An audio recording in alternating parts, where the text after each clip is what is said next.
Boa noite. Agora sim. Agora está mais forte. Um terceiro boa noite mais forte ainda. Boa noite. Perfeito.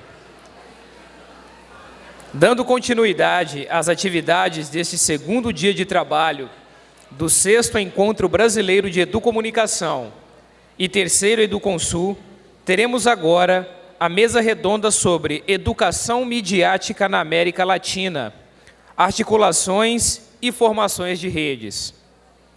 Esta mesa redonda reúne especialistas em projetos de articulação de redes sobre temas relativos à educomunicação midiática, educação midiática no continente.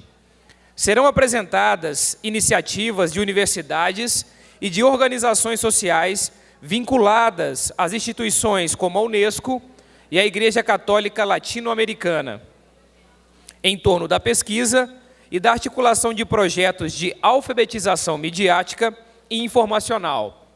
Na sequência, saberemos sobre um programa de formação de docentes e estudantes no campo da alfabetização midiática na Argentina.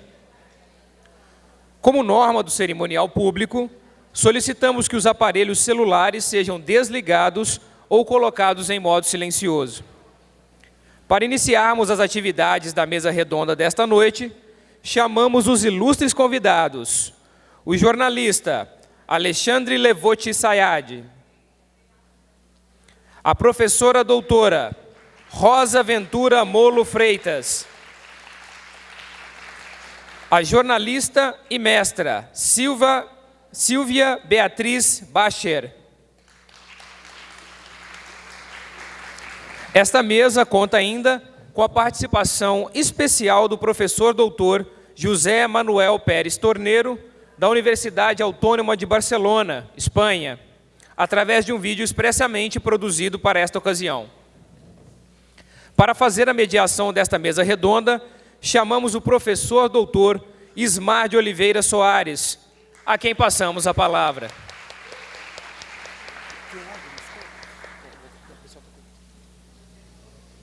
Obrigado. Eu tenho um cartão ponado, mas eu tenho água.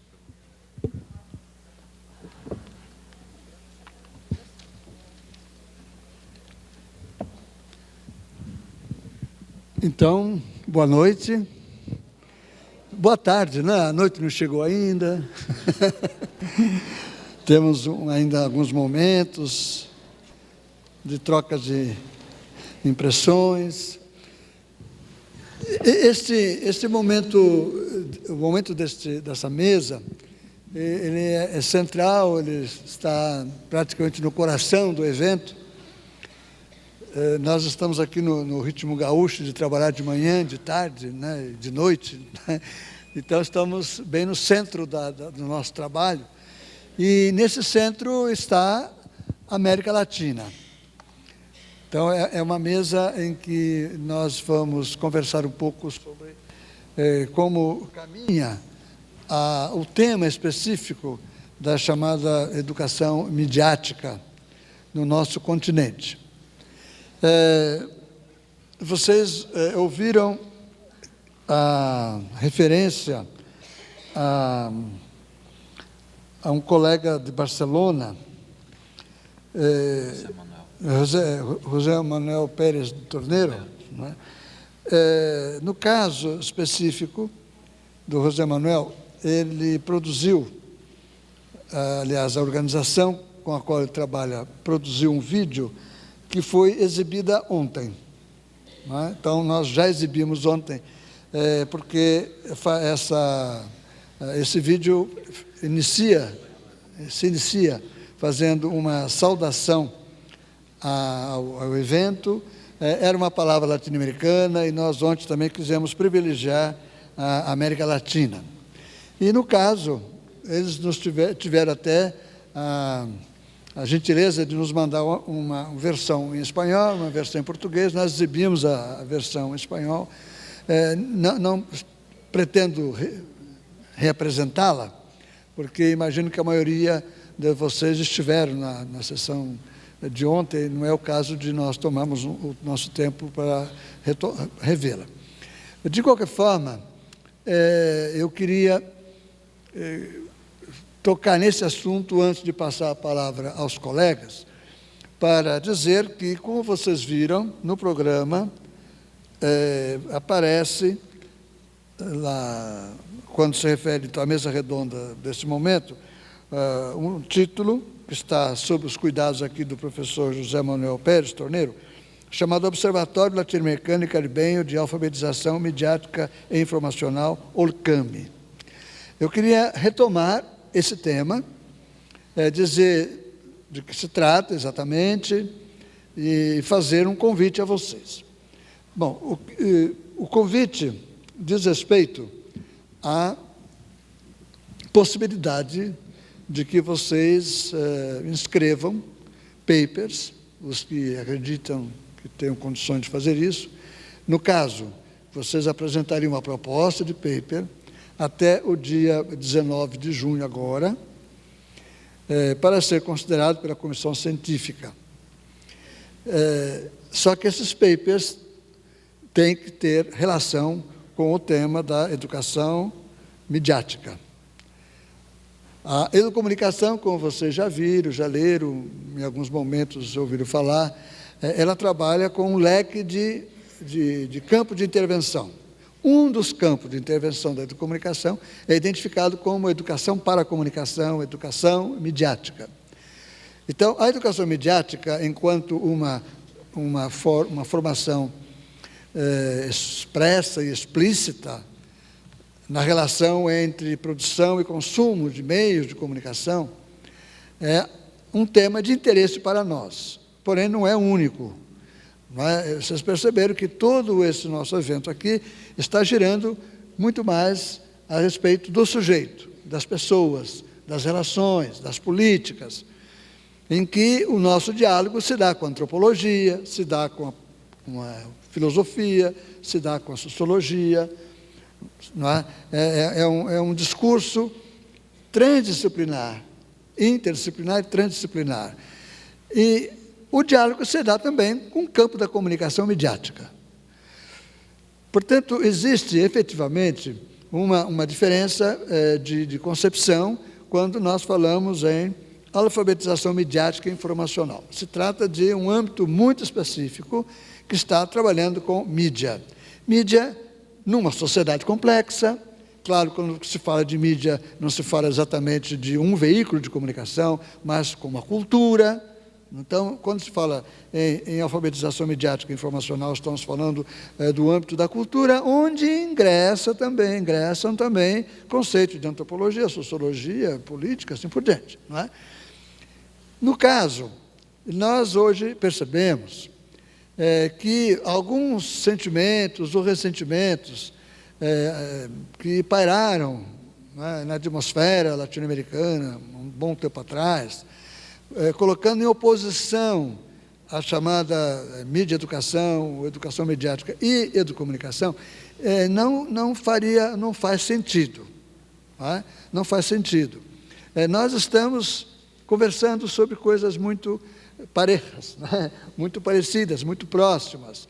E estamos também trabalhando essas questões, as pessoas envolvidas nesses temas, eles estão trabalhando com um repertório muito próximo. Eu estive, juntamente com o professor Claudemir, há uma semana, num seminário em que o Comitê Gestor da Internet no Brasil apresentou os resultados sobre o uso da internet por crianças e adolescentes e o uso da internet pelo sistema educacional. E lá estavam pessoas vinculadas à área de mídia e educação e pessoas vinculadas à área da educomunicação.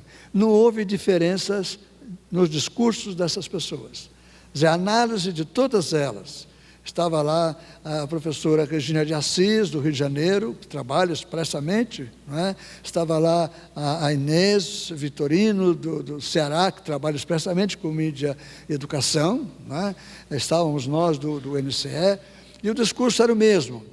Isto é, nós, ao examinarmos os resultados das pesquisas do Comitê Gestor da Internet sobre mídia, informação e crianças, assim por diante, tínhamos a mesma preocupação, e a preocupação girava em torno das pessoas, dos sujeitos, e das práticas de recepção e das práticas de uso, que sempre se entende como tendo que ser criativas, e a tecnologia estando a serviço das pessoas e não as pessoas das tecnologias.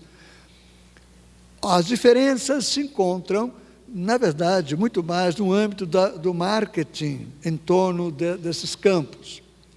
O marketing é uma área da comunicação, você sabe muito bem, através do qual as tecnologias ingressaram nas escolas de todo mundo. O marketing ao redor de um programa chamado Um Computador por Aluno. Existiu um marketing em torno disso. E aí vou apresentar para vocês uma pequeníssima história, quando o Gushiken, que era ministro do primeiro governo Lula, esteve na Universidade de São Paulo para trazer a informação de que o governo adotaria um grande projeto internacional chamado Um Computador por Aluno, que beneficiaria 20 milhões de crianças no Brasil. E foi feita a apresentação da proposta, que não havia passado pelo Ministério da Educação. Era uma conversa direta entre o presidente e o Gushiken, na área de comunicação, na área de marketing, e Massachusetts Institute nos Estados Unidos, e a promessa do Montenegro, né, de que efetivamente seria um projeto inovador, revolucionário. E quando o projeto foi apresentado, a Faculdade de Educação, né, ela se colocou numa posição muito dura contra. A Poli elogiou barbaramente a inovação que estava acontecendo, e nós fizemos uma pergunta. A nossa pergunta era: bom, qual é o custo disso? Com essa verba, seria possível que, em vez de darmos um computador por aluno, que teria que ser um computador precário, né, muito inferior ao computador das LAN houses existentes, por causa dos custos, se em vez de darmos um computador por aluno, dessemos 1 ou 2 laboratórios de multimeios para cada escola brasileira, qual seria a diferença de preço? E nos nossos cálculos seria muito mais barato. A reação do Gushiken foi de um pouco de brabeza, fúria. Não é? Ele estava dizendo: não, estamos falando aqui de inovação, nós estamos falando aqui de tradição. Não é? Para ele era tradição, isto é uma coisa muito secundária. Temos um estúdio de multimeios. A inovação era cada criança ter um instrumento consigo mesmas, que seria símbolo da propriedade privada, o meu computador. E quando fosse quebrado, ninguém ia consertar. Nesse momento, na cidade de São José dos Campos, o prefeito, como promessa de campanha, disse que iria colocar toda a rede das escolas conectadas, né, com as últimas possibilidades da rede digital, e lá começaram a chegar os computadores. Nenhuma formação foi pensada, porque não existe um projeto pedagógico para isso. E aí começaram, quando abriram as caixas, começaram a perceber que era um brinquedo com pouquíssima utilidade, e hoje não estão exatamente sabendo o que fazer com os milhares ou milhões de reais utilizados para a compra daqueles equipamentos. Está acontecendo isso agora, nesse momento. Uma prefeitura que teve até inicialmente uma proposta de um projeto comunicativo, mas que o marketing educacional chegou de uma forma avassaladora. O mesmo marketing que levou o governo do Estado de São Paulo, por exemplo, a contratar a Microsoft para formar os professores da rede estadual de ensino. Entregou a uma empresa proprietária de uma área de produção de equipamentos a formação. Claro, esses grandes organismos também pensam em educação, porém, eu acredito que sejam os educadores que devam dizer qual é o uso da tecnologia e não os fabricantes desses equipamentos. Então, quando percebemos atritos, os atritos reais, que não estavam no debate agora do comitê gestor, são em torno das promessas ao redor das tecnologias feitas pelos fabricante desses equipamentos, que tem seus objetivos, os quais vocês conhecem muito bem. Agora, nesse momento, estão começando a descobrir que o Facebook, por exemplo, não é um espaço de liberdade, é um espaço de controle, e o sistema elimina ou reduz, né, o volume, o número dos seguidores das pessoas ou o espaço que elas possam agir, se o que alguém coloca em circulação não está de acordo com a filosofia de uma grande praça de convívio humano, atualmente, que é o Facebook. No caso, não há atrito entre os que pensam a educação para a mídia, sobre o título de mídia e educação ou sobre o título de educomunicação. Não é? Existe, sim, um ponto de partida. Em geral, quem trabalha o conceito de mídia e educação, ou educação para a mídia, essas pessoas vêm expressamente ou majoritariamente do campo da educação. Não é? Eu falo isso porque eu vivi essas experiências todas desde os anos 1970. Não é?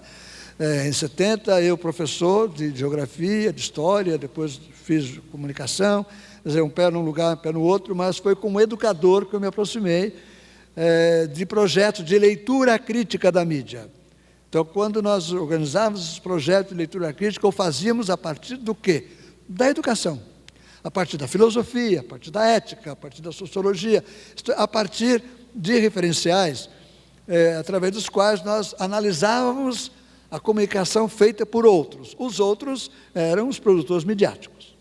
E aí todas as denúncias de manipulação da mídia, assim por diante.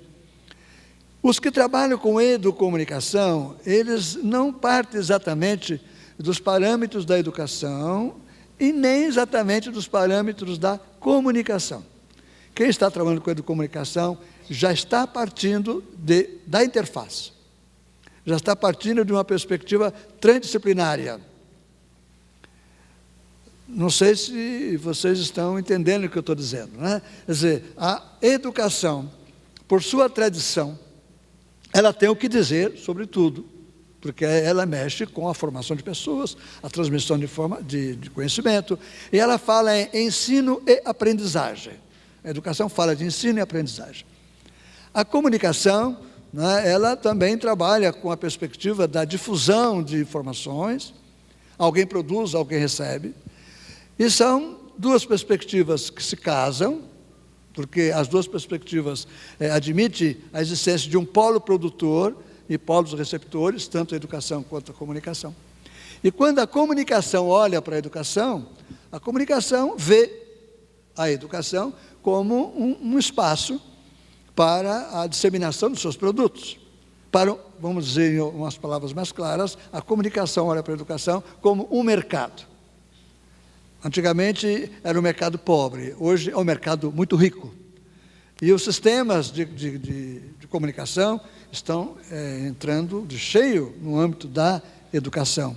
Nós sabemos que a Abril Cultural hoje é uma das grandes promotoras de sistemas de educação. Ela adquiriu cursinhos, adquiriu grupos, né, e ela está trabalhando como parte do mundo educacional. E no caso, quando nós imaginamos as perspectivas da educação e da comunicação, nós estamos imaginando e vendo que são a partir das filosofias que geram a gestão da educação ou a gestão da comunicação, que se olha para o outro lado. Então, a educação olha para a comunicação como um campo que tem muitos equipamentos e que é muito útil para ela. Então, a educação trabalha com um conceito chamado Tecnologia da Informação e Comunicação, TIC.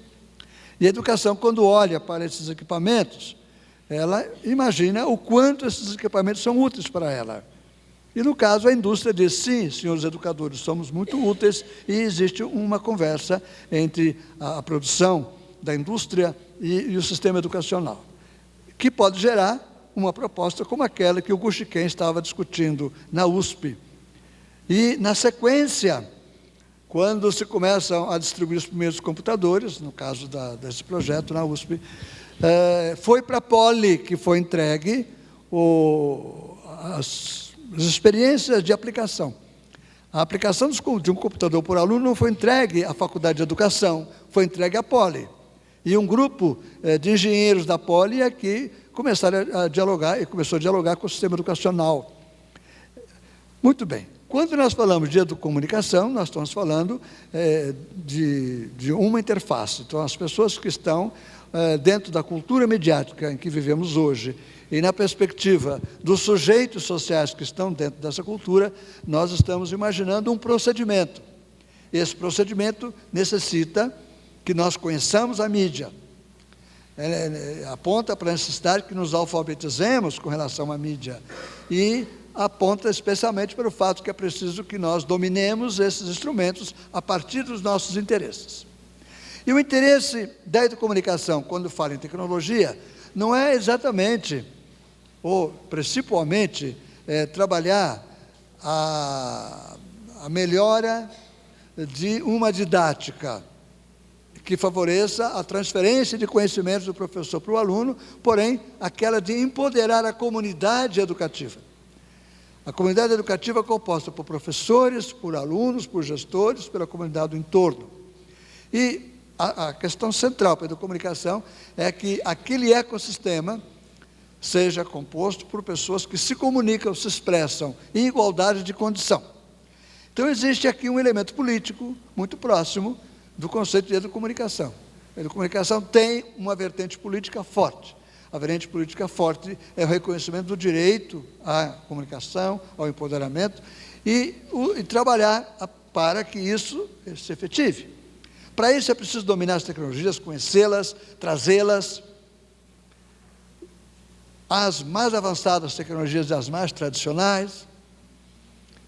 Se alguém tem, por exemplo, algum preconceito contra o rádio, saiba que os que trabalham hoje com rádio escola, sabem que a partir do rádio se chega ao computador e o computador transforma o rádio. Hoje nós estamos com um mix de tecnologia que não é possível que nós digamos que uma é mais atrasada e outra é mais avançada. E no centro de tudo isso, um sujeito. E esse sujeito é a questão central para a educomunicação. Então, quem trabalha hoje com mídia e educação já está trabalhando com esse conceito, ainda que partindo da perspectiva da educação. E quem está trabalhando a partir da visão educomunicativa, de empoderamento, ele também entende a necessidade desse convívio, e convívio que alia. Então, nós hoje necessitamos de aliados. Necessitamos que quem trabalhe com a vertente da mídia e educação e os que estão trabalhando com a vertente da educomunicação possam estar juntos. Porque o que nos interessa é chegarmos ao poder público e juntos fortalecermos e legitimarmos a preocupação com a necessidade, legitimamos a necessidade para a criação de projetos para que o sistema educacional tenha ou dê oportunidade para que as crianças evoluam e cresçam, e cresça também o seu protagonismo e os ecossistemas se ampliem. Por isso estamos sentindo que passou o tempo de rusgas entre quem trabalha com mídia e educação e trabalha com educomunicação. Temos clareza dos pontos em que iniciamos nosso trabalho, ok. Criemos as nossas redes de relacionamento, ok. Mas o objetivo final é a transformação da educação.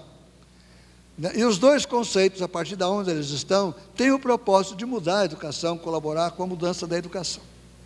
Bom, é nesse contexto que está surgindo na América Latina um reforço que é dado especialmente pela Unesco para que o poder público, as gestões públicas, as políticas públicas se envolvam com um trabalho de mídia nas escolas.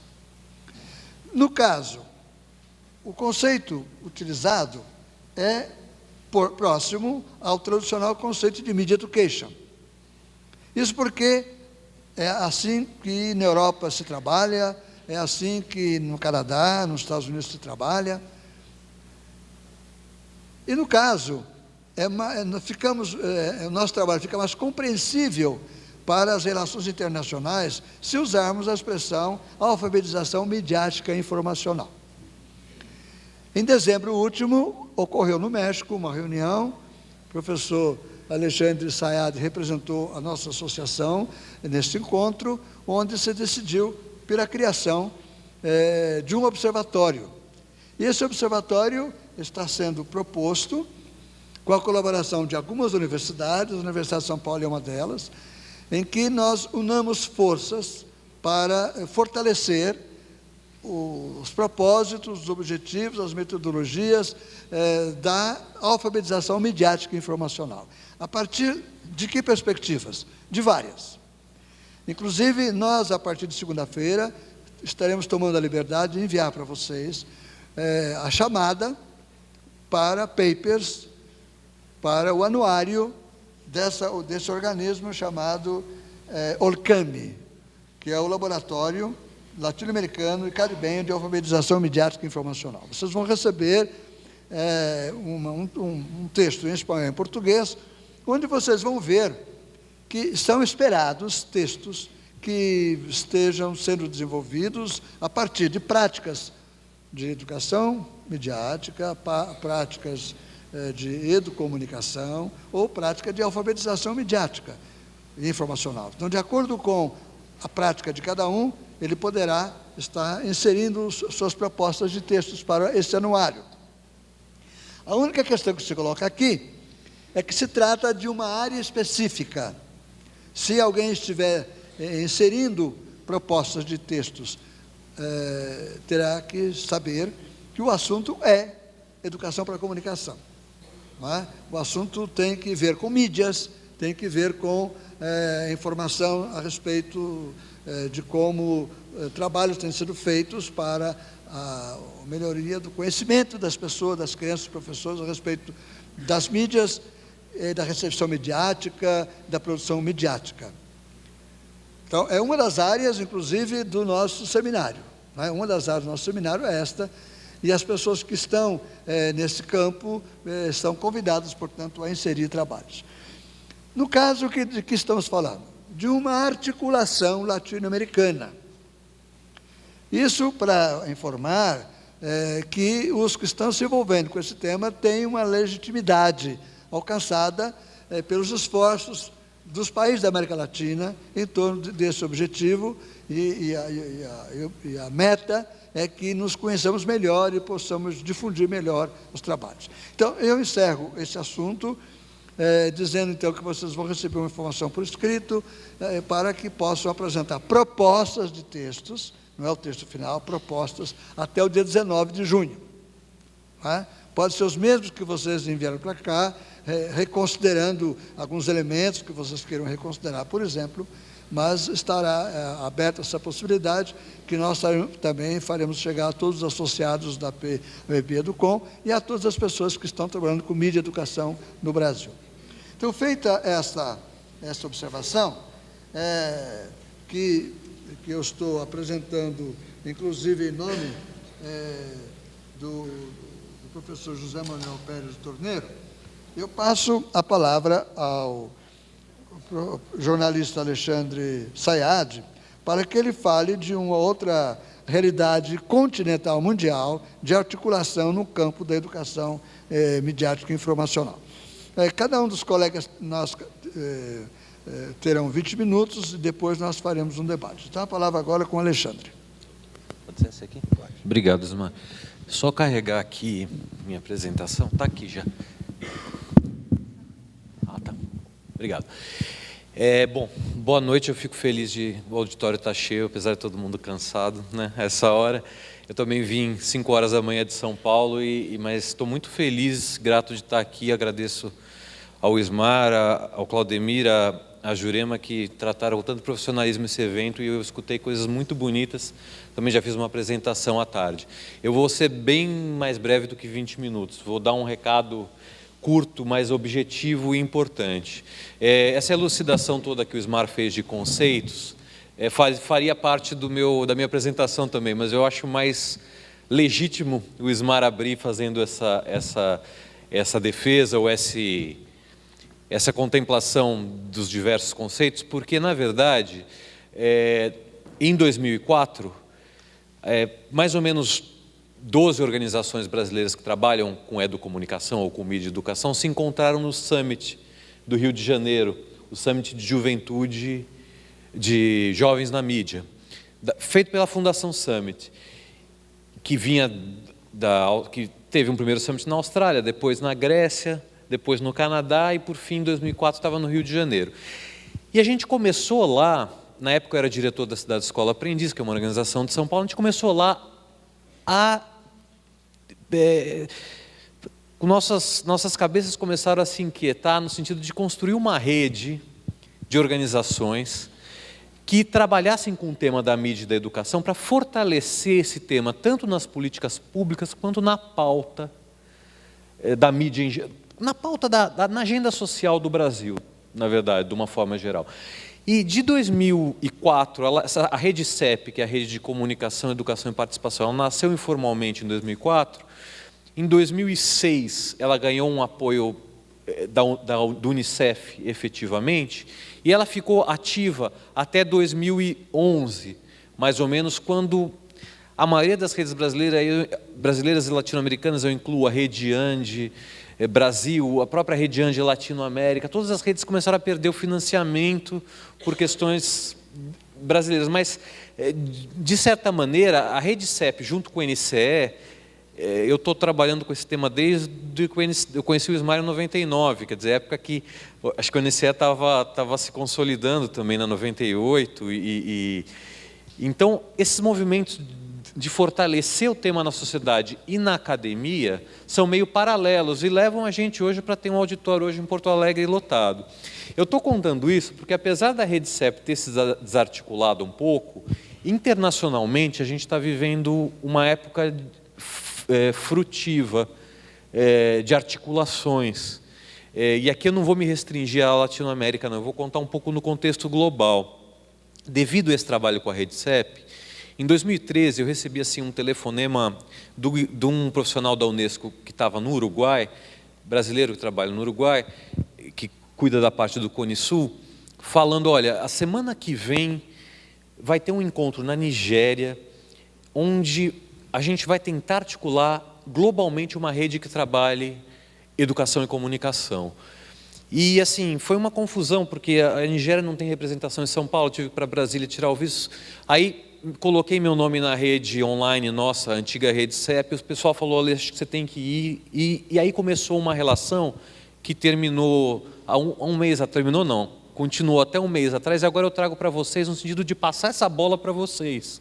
Assim como o Ismar fala, olha, vamos escrever artigos para a rede latino-americana de observatórios, né, de mídia e educação, eu convido vocês a fazerem parte da GAPMIL, que é a Global Alliance on Partnerships for Media and Information Literacy, que foi criada principalmente pela Unesco, quer dizer, a primeira ideia veio da Unesco, da sede da Unesco em Paris, por um profissional chamado Alton Grizzle, que é uma pessoa excelente, que é um jamaicano que está trabalhando essas questões na Unesco lá hoje. E ele propõe, e é muito importante, essa minha fala é um pouco para elucidar onde cada rede se encontra e como elas conversam. O Alton e a Unesco têm chamado essa rede da rede de todas as redes na área. Por quê? Ela não é uma rede acadêmica, não é exclusivamente acadêmica. Ela não é uma rede exclusivamente de militância e ela não é uma rede exclusivamente formada por organizações. Quer dizer, se você puder passar para mim, por gentileza. Essa rede nasce com o objetivo de juntar todos os atores que estão envolvidos na questão da mídia e da educação para fortalecer o tema em escala global, para dois objetivos. Reconhecer práticas de qualidade que envolvam mídia e educação em escala global. E 2, fortalecer o advocacy, ou seja, o trabalho com o poder público regionalmente nas várias partes do mundo. É um pouco o papel que a Rede CEP fez, mas numa escala um pouco mais global. Só que como nasce essa maluquice, né? O Ismar já elucidou isso, quer dizer, eu trouxe essa apresentação que que a gente compartilhou no grupo gestor dessa rede, que a gente é obrigado a passar essa apresentação que é super quadrada, mas é uma forma de padronizar as mensagens. Então não é feita por mim, eu peço desculpa, eu tive que fazer a apresentação, eu não consegui traduzir, então eu trouxe ela do jeito que ela chegou no meu e-mail, eu estou abrindo aqui. Mas a Unesco, dentro de toda essa terminologia que o Ismar coloca, ela chama essa grande área, esse grande guarda-chuva de MIL, ou MIL, que é Media Information Literacy, que é justamente essa tradução que o Ismar fez, de uma alfabetização informacional e midiática, né? O Media Information, ou Information Literacy, vem das ciências da biblioteconomia, né? Vem da organização de informação, da gestão do conhecimento, é muito fortemente trabalhada na biblioteconomia. E a Media Literacy está mais próximo do que a gente tem trabalhado, por exemplo, no evento hoje aqui. A Unesco funde esses dois conceitos porque, na Europa, o projeto EMEDUS, que é um projeto que vinha na União Europeia caminhando com essa questão de tecnologia, teve um prazo de terminar e terminou o ano passado. Esse novo ano abre com novas políticas dentro da União Europeia, lembrando que a Unesco tem sede em Paris, então ela responde a uma série de questões da Europa, e ela abre um novo, como uma nova etapa do seu trabalho com educação e comunicação, com esse termo MIL. Gerou controvérsia, não digo que foi uma escolha fácil interna, mas é assim que está sendo chamado.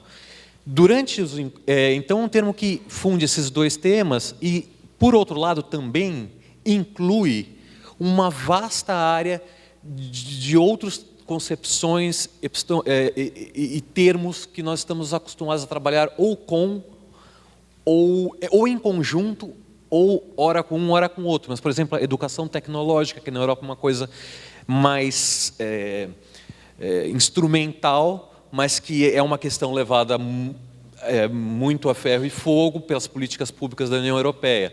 A educomunicação, eu fiz questão, eu compartilhei com o Ismar um termo que no México foi lido lá na frente, colocando a educomunicação como essa palavra dentro da carta fundadora da GAP-1000. Então, a gente tem a educomunicação como um dos termos reconhecidos pelo GAP-1000, porque ficamos trocando, né, até esse documento ficar pronto. Mas também a mídia educação e outros aspectos que tangem a sociedade da informação e do conhecimento. Pode mudar para mim, por favor.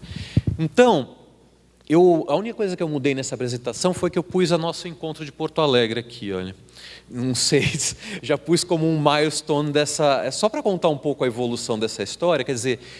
Na Nigéria, fomos 7 pessoas, 7 pessoas que conseguiram chegar na Nigéria num convite de uma semana, porque foi enlouquecedor, quer dizer, quem conseguiu tirar o visto, pegar o avião e chegar lá, fez parte de um evento pan-africano, que já estava preparado,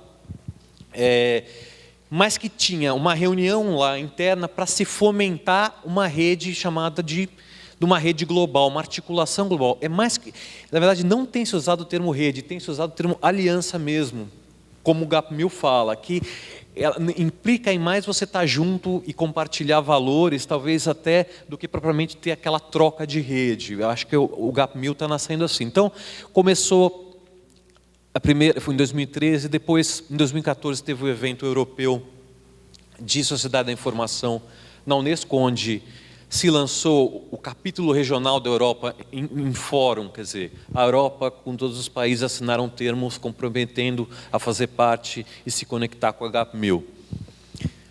China e Japão, foi também no ano passado, e já falo um pouco disso, porque tem a ver com uma terceira situação que eu vou colocar. O México foi um evento coorganizado, quer dizer, o México foi a primeira, a gente teve representantes de todos os países latino-americanos, pelo menos um de cada país latino-americano lá, e, enfim, se falou como seria uma articulação latino-americana para esse caso.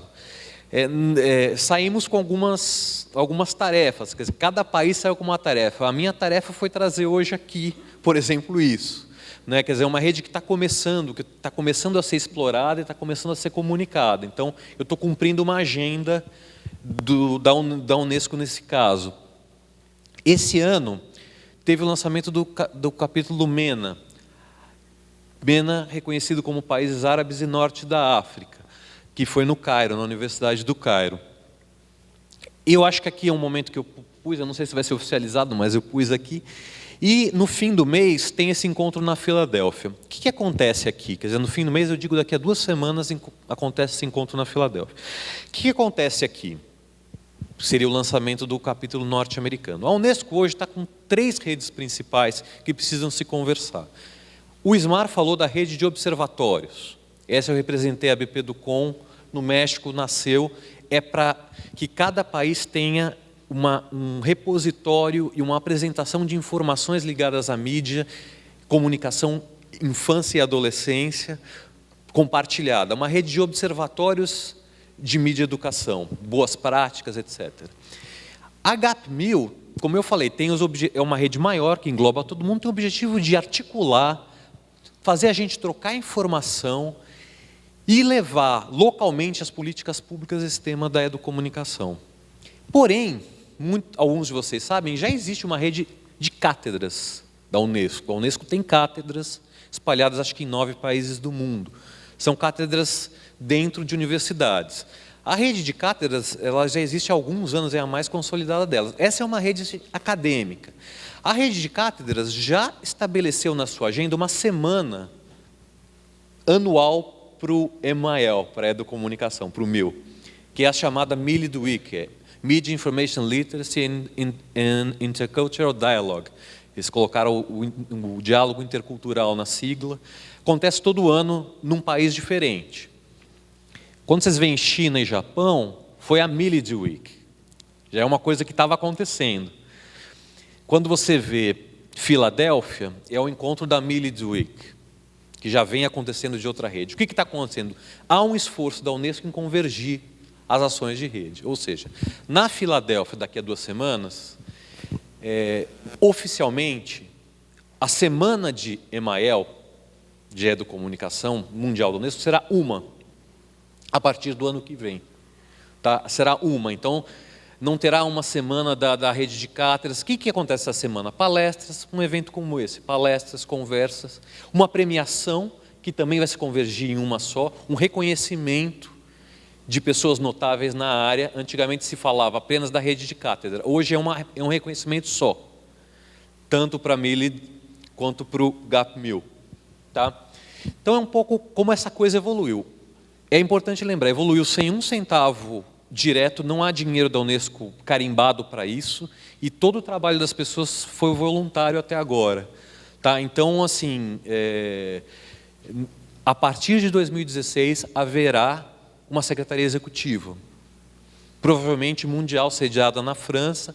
Hoje quem preside um comitê gestor, do qual eu faço parte, um comitê provisório, é a Caroline Wilson, do Canadá, da Universidade de Toronto, que é uma pessoa que está envolvida há muito tempo com esse tema. Ela é a chair dessa rede, e a gente tem 5 ou 6 pessoas, José Manuel, eu, Shido Onuma, da Nigéria, temos 5 ou 6 pessoas que estão ajudando nessa articulação.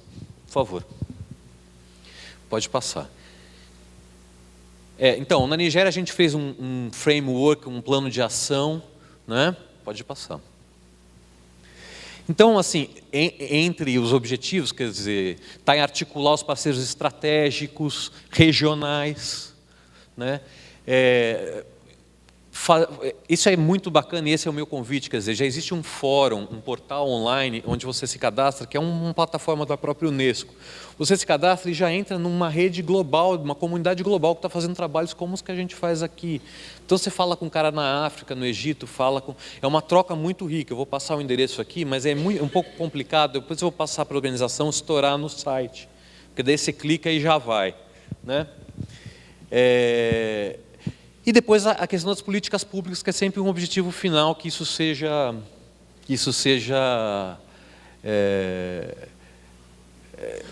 como um objetivo maior, contaminar as políticas públicas locais.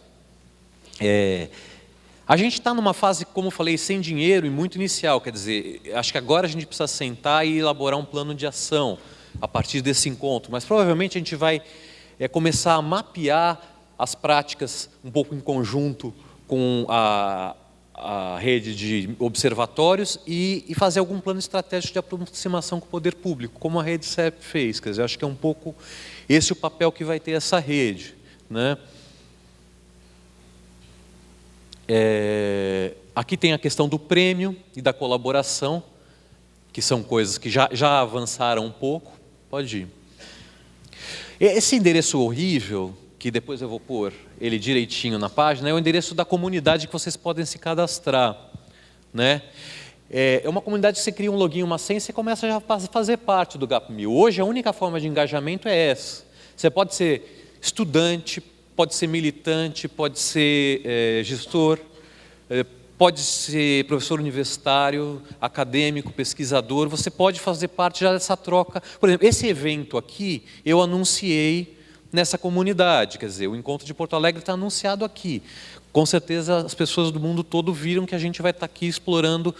Como eu estou fazendo isso aqui, o pessoal da UNAM no México fez o evento regional deles. A Silvia está aqui, eu estou passando um pouco essa bola para a Silvia, professora Silvia Bacher, fazer essa mesma articulação na Argentina. E por aí, localmente, essas articulações têm que acontecer para que isso se torne um movimento mesmo. Eu trouxe, só para terminar, essa concepção que é a declaração que a própria Unesco reconhece. Quer dizer, quando ela fala de Emael, ela está falando de habilidades e competências necessárias para que todos tenham no século XXI, que é o de ler, analisar e produzir comunicação autêntica de qualidade. Então, eu separei esse parágrafo para vocês entenderem a ótica. Quer dizer, que a alfabetização é mais do que ler e escrever hoje, é como nós nos comunicamos na sociedade, quer dizer, é sobre as práticas sociais, os relacionamentos, o conhecimento, a linguagem e a cultura. Quem usa a alfabetização nesse sentido não está excluído do mundo comunicativo que é hoje, esse mundo que a gente vive, né? Então, para eles aproximam a alfabetização de liberdade.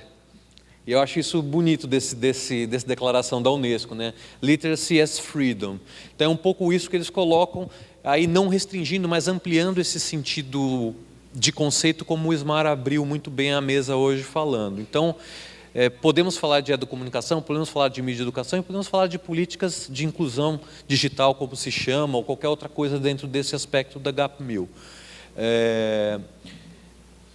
Há um plano de se levar essa questão dessa rede com uma preocupação na Assembleia Geral desse ano ainda, dentro do sistema das Nações Unidas, como um tópico a ser falado pelos jovens lá. Isso é uma coisa que está se articulando. E a partir do ano que vem você vai ter um plano de ação um pouco mais concreto, porque você vai ter verba para fazer as coisas. Quer dizer, a Unesco tem se virado com restos de orçamento de outros projetos para articular esse povo. Por isso que nós somos 10, porque é o que tem de recurso para mobilizar esse povo. E olhe lá, às vezes a gente entra com outros recursos nossos para poder ir, e é um trabalho que não é só presencial. Quer dizer, entre esses encontros a gente tem calls de Skype, hangouts, trabalho de escrever. Tem sido um trabalho pesado, mas eu acho que no fim vai render uma coisa interessante para todo mundo e talvez recuperar um pouco aquela essência da rede CEP. Acho que acabou. É um pouco isso. Então, é um pouco um convite. Então, eu estou só situando que a Unesco hoje está trabalhando com 3 redes fortes. Uma, acadêmica de cátedra, que já existe há algum tempo, que é a rede de cátedras da Unesco. Segunda, uma rede de observatórios em educomunicação. Foi criada, concebida no México, ou seja, pré-concebida em dezembro agora. O professor Ismar foi convidado para coordenar dentro do NCS esse trabalho aqui no Brasil. E a terceira, a GAP1000, que é essa que eu falo, que é o guarda-chuva. É a rede onde todo mundo está dentro, podendo articular globalmente essa questão e tornar um tema até mais popular. Falei com a Silvia, que inclusive existe uma rede que eu não faço parte, que a Silvia trabalha muito com a questão de gênero na Argentina. Existe uma rede de Emael e gênero, especificamente para a questão de gênero dentro da Unesco. Quer dizer, aí você vai lapidando todas as questões que a Unesco trabalha, né? Mas eu quero trazer essas 3 para que vocês entendam que a tendência é que elas também se fundam, não trabalhem em paralelo, né? Então, é isso.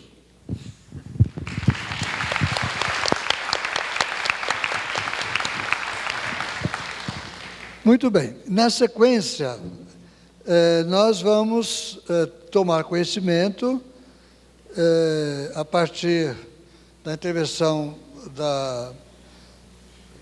da professora doutora Rosa Mojo, do Peru, sobre um esforço que está ocorrendo entre algumas organizações vinculadas à Igreja Católica no sentido de promover articulações e pesquisas sobre a educomunicação na América Latina. Muito obrigado por estar presente entre nós. Boa noite, queridos amigos educomunicadores. É uma imensa alegria estar neste congresso e partilhar do processo que neste momento o CELAM, Signis e FMA estão desenvolvendo na articulação e educomunicação. Perdoe, não sei falar português muito bem, mas eu entendo muito bem. Por isso, peço que, por favor, permita-me falar em espanhol. Muito obrigada.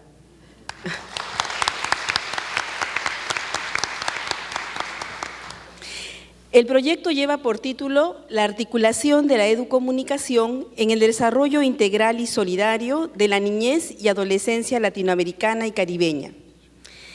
Este proyecto es el resultado de un tejido de redes comunicacionales entre 3 grandes y prestigiosas instituciones internacionales, abiertas a los avances y desafíos contemporáneos en el campo de la educación, comunicación, evangelización, que intuyen la fuerza vital de la nueva corriente metodológica de la educomunicación en la significatividad de la formación integral de niños y adolescentes más vulnerables en América Latina y el Caribe.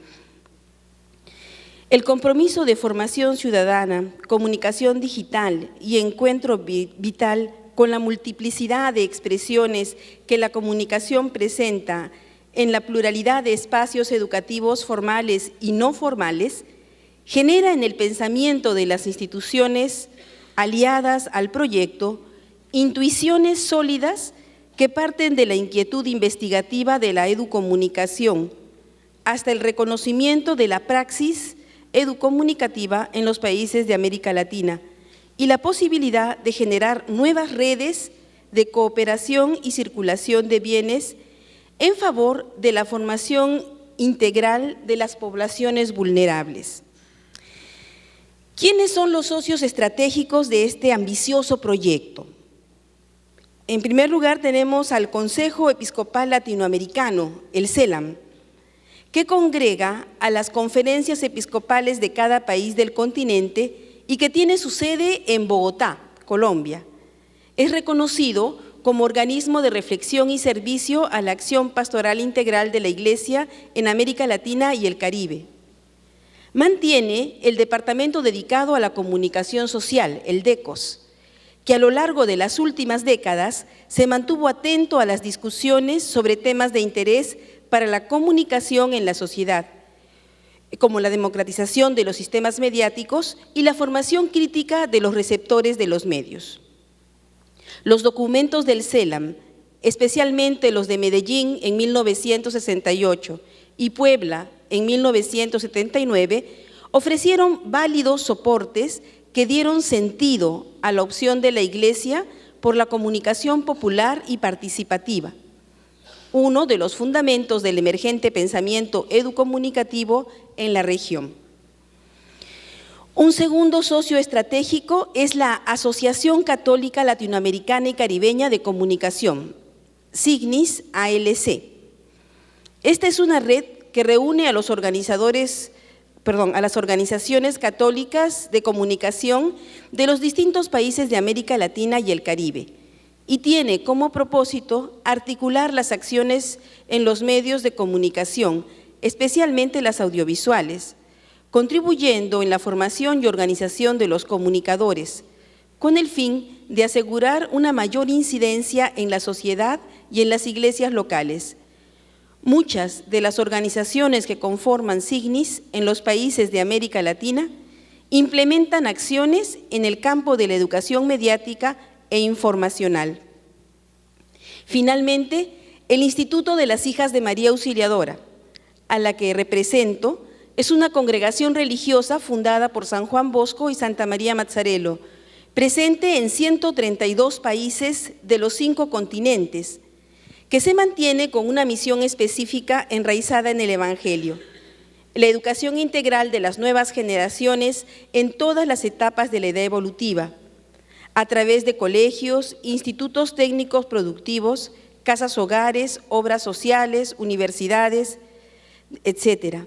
Desde el año 2000, el Instituto asume la opción por la educomunicación como una estrategia prioritaria para actualizar el sistema preventivo de Don Bosco, inicialmente en América Latina y en proceso en todo el mundo, mediante la producción de materiales con fundamentos teóricos y metodológicos y experiencias, programas, proyectos en la lógica de la educomunicación, además de la oferta de formación a sus miembros y colaboradores. Estos 3 socios estratégicos formaron un equipo central y enviaron a este equipo central a 3 representantes en diversas disciplinas, expertos en diversas disciplinas, formando un equipo interdisciplinar muy rico por la naturaleza de las experiencias, del conocimiento, del trabajo en el campo educomunicativo.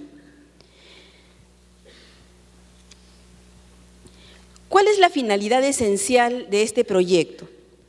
Persigue este proyecto articular los procesos, áreas de intervención y ejes transversales de la educomunicación en el desarrollo integral y solidario de la niñez y adolescencia en América Latina, con énfasis en el protagonismo de la comunidad, abierta al diálogo crítico y constructivo con los nuevos escenarios socioculturales, generando ecosistemas comunicativos dinámicos y democráticos al servicio del bien común. Esta finalidad se operativiza con metas procesuales dentro del proyecto, que van a generar ecosistemas comunicacionales significativos en la variedad de propuestas abiertas, flexibles y significativas. Entre ellos, el primero es actualizar la reflexión sobre los conceptos, principios, filosofías y metodologías aplicadas a la educomunicación, desde sus orígenes hasta la actualidad. Esto mediante entrevistas e historias de vida a los pensadores de la primera hora de la educomunicación. Una segunda meta, asumir la educomunicación como estrategia metodológica abierta e interdisciplinar en el proceso de formación integral con los niños y adolescentes más necesitados. Fortalecer los procesos, áreas de intervención, prácticas y experiencias de educomunicación en la diversidad de escenarios y contextos educativos, asociaciones, grupos, colegios, parroquias y diócesis en América Latina y el Caribe. Construir un portal en la red para implementar programas de educomunicación en armonía con el desarrollo de las tecnologías de información y comunicación, procesos comunicacionales y habilidades sociales. Producir un documento que sistematice la experiencia investigativa y de praxis educomunicacional desde las diversas áreas de intervención y ejes transversales educomunicativos a partir de las actuales prácticas en América Latina y el Caribe. Por otro lado, otra de las metas es desarrollar estrategias para fortalecer el crecimiento del pensamiento crítico y diálogo creativo entre sociedad, cultura, comunicación y nuevos media. Potenciar la red de educomunicación latinoamericana y caribeña entre especialistas, investigadores y productores católicos como nuevo campo interdisciplinar. ¿Cuál es la metodología que se aplica? La metodología de cada uno de los procesos desarrollados en el proyecto ha sido activa, participativa y colaborativa, de construcción colectiva y análisis constructivo en la diversidad de miradas desde la estrategia de seminario-taller, de forma tal que los análisis y debates se estructuran desde una perspectiva constructiva y narrativa, centrada en los saberes y experiencias que cada participante aporta al proyecto. Pero ¿de qué se trata en sí el proyecto? El proyecto se propone fortalecer los procesos de educomunicación al servicio de otras instancias o regiones. Desde esta concepción se entiende la educomunicación como un nuevo campo de intervención social que se presenta con autonomía, tiene filosofía propia, historia y reconocimiento de la sociedad. Los principios que ostenta son diversos a los del campo de la educación y comunicación. Además, representa un conjunto de acciones dirigidas a crear y fortalecer ecosistemas comunicativos en espacios educativos formales y no formales, sean presenciales, sean virtuales, de forma democrática y éticamente comprometida. Siendo así, el proyecto sustenta y describe las bases metodológicas de la educomunicación, desde los fundamentos básicos a través de reuniones presenciales y virtuales, conversatorios, entrevistas y seminarios, con especialistas e investigadores en educomunicación, así como productores que están realizando experiencias concretas en diferentes ámbitos educativos, comunicativos, que se dedican a procurar el desarrollo integral de niñas, niños y adolescentes. A este punto, les comparto nuestra alegría, la del equipo central, de gestar un ambiente de trabajo marcado por el encuentro, el equilibrio entre lo virtual y lo presencial, y la convicción de construcción colectiva en el campo educomunicativo que nos convoca. No hay protagonismo, hay trabajo en grupo, en equipo. La propuesta comienza con un proceso virtual que tiene como puntos distintivos reunir, escuchar, dialogar, discernir, desde el equipo central del proyecto, con los especialistas de la educomunicación y con aquellos que están en el trabajo directo hoy, especialmente en la red de educomunicación de los comunicadores católicos. En un segundo momento, se pone en marcha el trabajo colaborativo y enriquecedor de entrar en contacto con los pensadores de la educomunicación en América Latina. Para tal fin, 2 de los miembros del equipo central, indistintamente, se desplazan a los países donde es posible ubicar a estas personas para recoger una rica base de datos que guarda la historia de vida y las entrevistas sobre los aspectos puntuales que permiten tener una visión holística de lo que se entiende por educomunicación y que se convierte en insumos valiosos para el portal Educom, que en estos momentos se está construyendo. Entre los entrevistados se encuentran Guillermo Orozco, Valerio Fuensalida, Francisco Gutiérrez, Daniel Prieto Castillo, Jesús Martín Barbero, Ismar de Oliveira, María Elena Hermosilla, Rosana Reguillo, teniendo una especial mención en el acercamiento al estudio de Freire por la educación popular, de Mario Kaplún por la comunicación alternativa y de Jorge Huergo por el derecho a la palabra. En un tercer momento, se realiza un interesante seminario sobre los desafíos de la educomunicación con la intervención de 17 productores latinoamericanos de educomunicación que realizan diversas prácticas en algunos países de América Latina: Cuba, Venezuela, Colombia, Perú, Argentina, Uruguay, Ecuador, Brasil.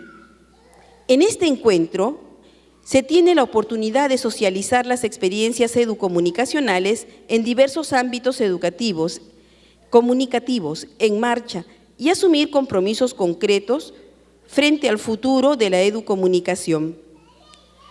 Proyectamos en convergencia de miradas un proceso de elaboración dinámico y colaborativo que tiene énfasis en la transversalidad disciplinaria y en la interdisciplinariedad propia de esta condición. Los ámbitos de trabajo abarcan lo mediático, la expresión y el arte, las experiencias de ciudadanía participativa, los avances tecnológicos en el campo comunicativo, educativo y pastoral, así como el compromiso social y los nuevos lenguajes desde la cultura digital. En esta experiencia se evidencia la metodología del ver, juzgar, actuar para la relectura y compromisos en cada sector, además de propuestas de evaluación metacognitiva con indicadores comunes a todas las experiencias. ¿Qué resultados?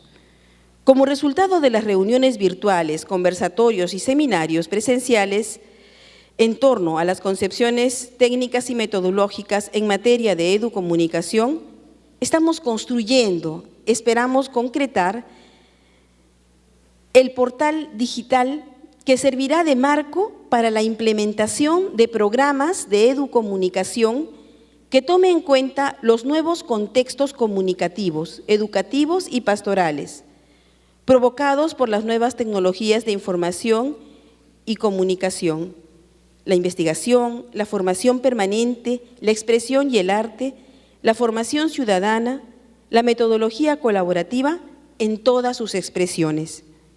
Además, trabajamos en la producción de un documento que guarde los principios teóricos básicos de la educomunicación, a la vez que sistematice prácticas relevantes que se desarrollan en la actualidad desde la ubicación en las diversas áreas de intervención de educomunicación y que favorezcan la praxis de la experiencia evangelizadora en América Latina.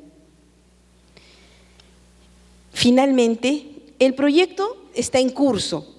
No obstante, los procesos son esperanzadores. En cuanto a la formación de la base de datos que se ha logrado reunir a la fecha acerca del tema por los pensadores contemporáneos de la educomunicación y el esfuerzo de construcción colectiva del equipo EDUCOM interinstitucional que viene trabajando desde la plataforma Episcopo del CELAM, así como en periódicos encuentros presenciales. Termino compartiendo con ustedes la novedad y vitalidad de este proyecto, centrado en la posibilidad de tender puentes, abrir miradas y sistematizar un marco conceptual en permanente construcción, que sostiene la praxis educomunicacional en el convergente esfuerzo de generar redes que aseguran no solo la formación crítica y solidaria de las nuevas generaciones, sino la mejora sustancial de la calidad comunicativa de los procesos cotidianos, en los que están inmersos y en la que el liderazgo social despierta la responsabilidad personal y el compromiso solidario en este tiempo de cultura digital. Muchas gracias.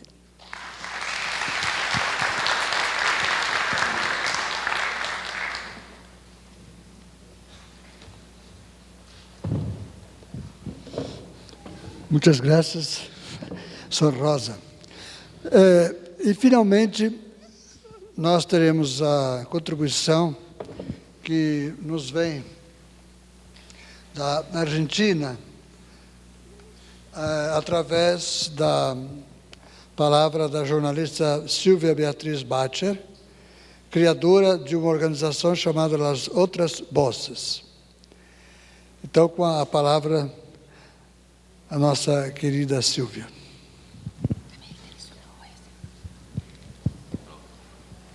Hola, ¿me escuchan? Aló. No se escucha. Se escucha. ¿Se escucha? Quiero ver, estamos cansados todos, ¿no? Los que están durmiendo que no ronquen, que no. Lo único que les pido. Vamos a intentar compartir estos últimos minutos.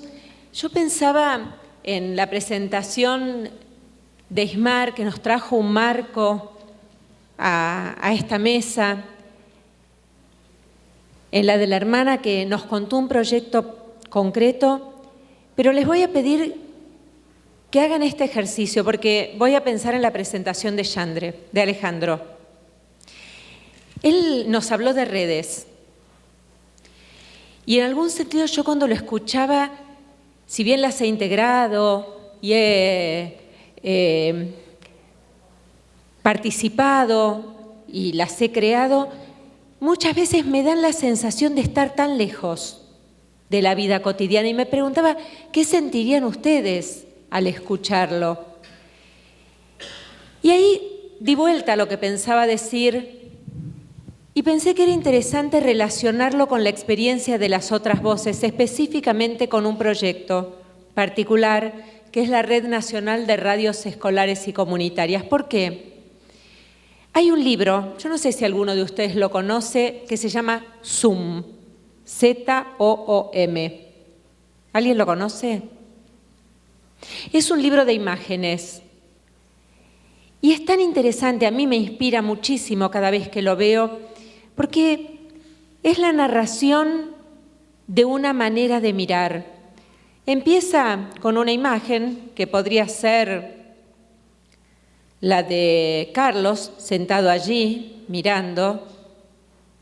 Cuando uno da vuelta a la página, lo ve a Carlos en este espacio y ve que está escuchando la presentación de 4 personas que tienen algo para compartir.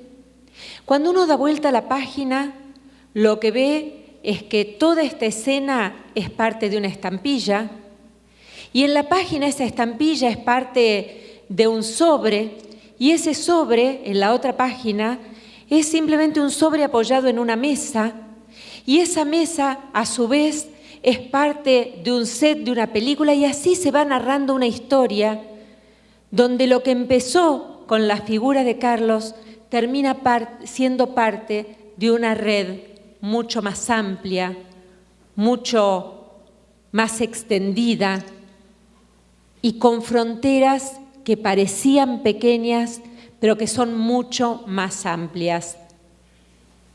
Paréntesis, ¿me entienden? Ah, el que no entiende avisa.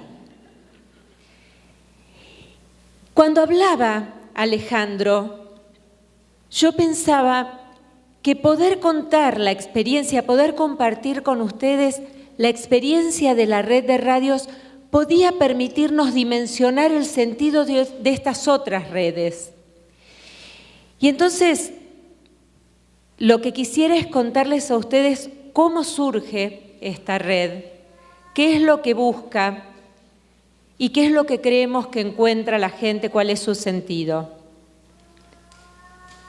Bueno, yo no entiendo lo que dice, así que alguien que traduzca. ¿Dónde está el que habla? El que dice, ma, ¿está por ahí? Ah, está arriba. Bueno, ¿quiere opinar a favor, en contra? ¿Quiere polemizar? Estamos abiertos, ¿eh? Esas voces queremos escuchar. Mi formación, como les contaba ayer, es muy difusa, es muy diversa, como la de todos nosotros aquí. Durante mucho tiempo conduje un programa en Radio Nacional de Argentina, un programa que pensaba los temas de educación y que se llamaba Cátedra Libre. Paralelamente, coordiné, eso sí les conté ayer, un proyecto en la ciudad de Buenos Aires solía conocerse como producción de medios en la escuela. Una coordinación general de periodismo, comunicación y educación. Trabajaba capacitando a muchísimos docentes cada año con un equipo, para que ellos a su vez trabajaran con los estudiantes. Estando en Radio Nacional, tuvimos la idea y llevamos adelante un concurso nacional de radios escolares. Fue el concurso que más impacto tuvo en aquellos desarrollados por Radio Nacional, por la respuesta que tuvimos de la gente. En esa época, les estoy hablando del año 2002, 2003, una época de crisis profunda en Argentina, convocamos a los escuchas de todo el país a que nos hagan llegar en ese momento cassette que tuvieran producciones de un máximo de 5 minutos. Y que en esas producciones los estudiantes nos contaran sus problemas, sus sueños, sus dificultades, su situación, su vida. Fue una experiencia interesantísima. Recibimos miles, hicimos 2 versiones de ese concurso. Recibimos miles de cassettes que llegaban en bolsas del correo argentino enormes. Escuchamos todas las producciones, después había un jurado que escuchaba una selección, una preselección, a partir de la cual quienes ganaban venían a Buenos Aires, invitados por la producción del programa, a conducir Cátedra Libre para todo el país. Aprendí muchísimo en ese espacio. Aprendí que los cassettes venían acompañados en general de una nota que pedían apoyo, que el sentimiento común era de soledad, de los docentes, de las escuelas, que querían recuperar las voces, pero que no encontraban las vías para hacerlo y fundamentalmente para conectarse con otros. Y también aprendí a escuchar mejor y aprendí en ese momento más que nunca cómo los medios de comunicación masivos transmiten discursos, relatos, construyen realidades tan lejanas a las comunidades donde llegan. Y eso me volvió como un boomerang cuando en la mayoría de los programas que recibíamos, de estos microprogramas, lo que hacían los jóvenes, las jóvenes, era reproducir los mensajes de los medios de comunicación. ¿Y de qué manera lo hacían? Por ejemplo, año 2002, hablando del valor del dólar. La Argentina estaba atravesando una situación muy difícil, recuerdan ustedes la crisis del poscorralito, el dólar con valores que se disparaban, una economía compleja, pero que los estudiantes no compartían desde lo que pasaba en su localidad, sino desde el valor del dólar, como si eso transformara su vida.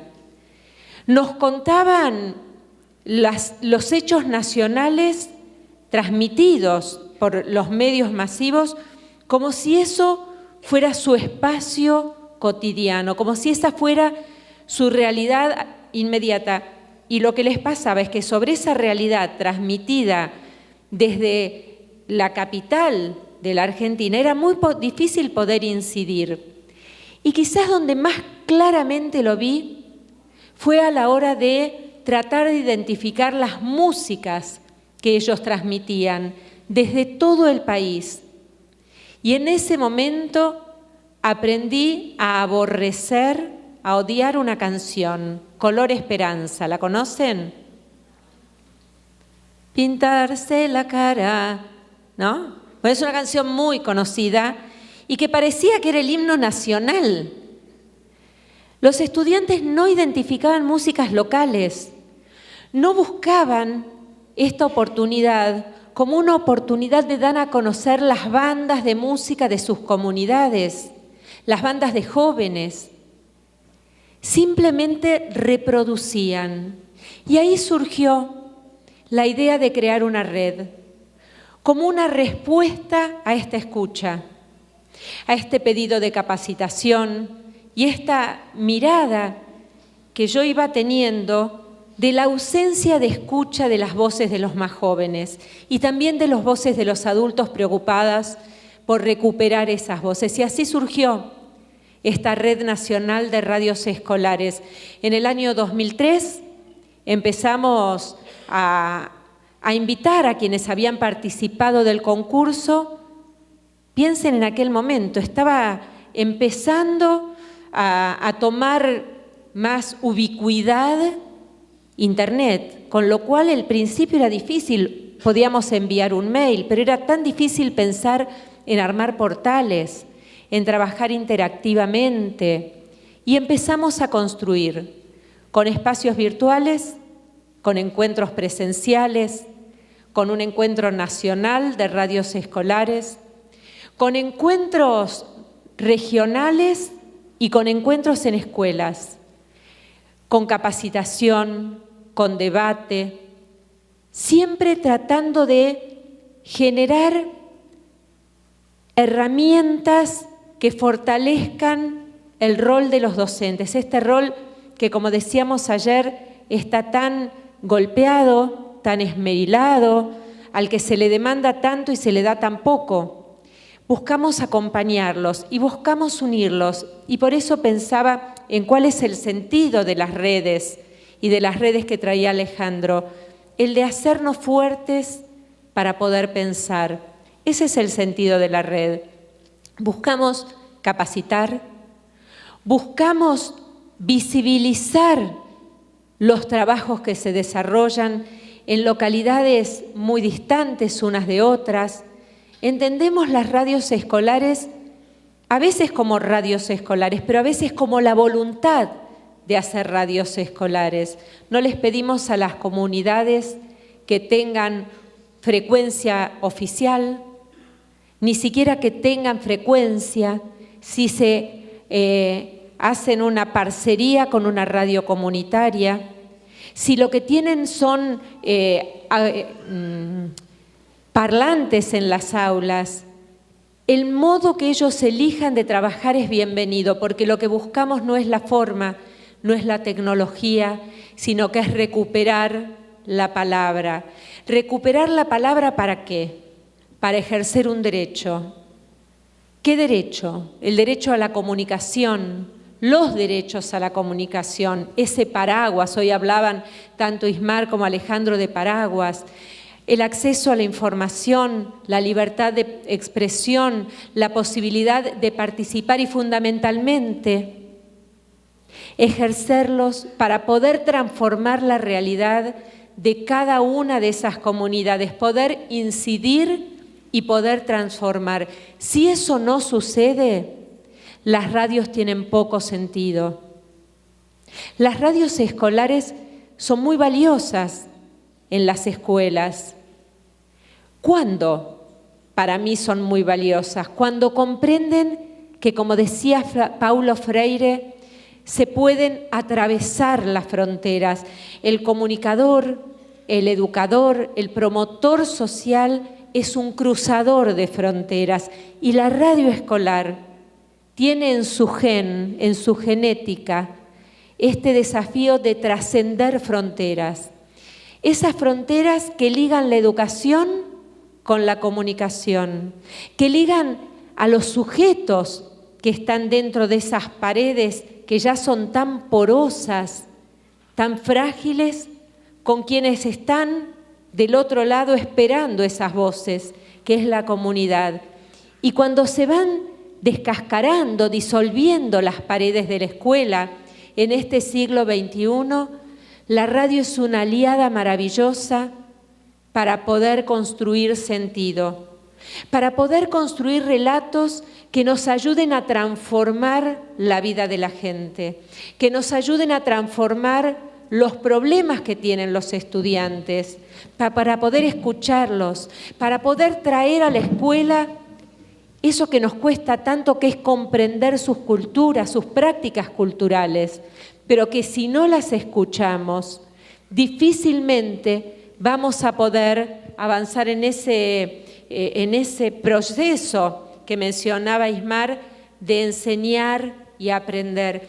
Sin sus voces, sin sus culturas, sin sus prácticas, resulta imposible poder avanzar ayudándolos a construir presentes y futuros más potentes, con más participación ciudadana. Nosotros, y con esto voy a terminar porque sé que están muy cansados, pero quiero tomarme 2 minutos para contar que la red de radios escolares tiene, podríamos decir, como pequeños subproyectos. Uno de ellos lo desarrollamos durante 4 años con UNICEF en el noreste argentino, en 4 parajes del noreste argentino, zonas muy pobres, con muchas dificultades como existen también en Brasil y que no voy a entrar en detalles porque seguramente trabajan en ellas, las conocen. Y lo que hicimos fue trabajamos intensamente capacitando a la gente, a comunicadores, a educadores, con esta convicción que hablábamos hoy temprano con Alejandro, que uno va acompañando partes del camino y que después todos seguimos unidos en algún sentido, pero solos en otro. Y estas comunidades empezaron a trabajar con sus jóvenes y con sus comunidades, aborígenes a veces criollas, tratando de identificar cuáles eran los problemas que tenían los jóvenes. Y empezaron a desarrollar campañas de comunicación a través de la radio para poder transformarla. En algunos casos se avanzó en la transformación de los escenarios. En otros casos se avanzó en la transformación de la mirada y son ellos quienes avanzan y continúan. Por eso yo le pedí a la gente de sonido que compartiéramos uno de los audios, aunque sea el primero. ¿Podemos escuchar? El primero de los audios, que es parte de este proyecto Radios por la Educación. ¿Qué te pasó? Me pateé una vaca y me duele mucho. Bueno, tené paciencia. Esperá hasta el viernes. Si no llueve, viene la doctora. Los chicos y las chicas tienen derecho a la salud. Los accidentes no esperan, por eso necesitamos atención médica permanente en el CAPS de Pimbeí. La comunicación es una puerta de acceso a todos tus derechos. El mensaje del proyecto Radio por la Educación. Una iniciativa de UNICEF y la asociación civil Las Otras Voces.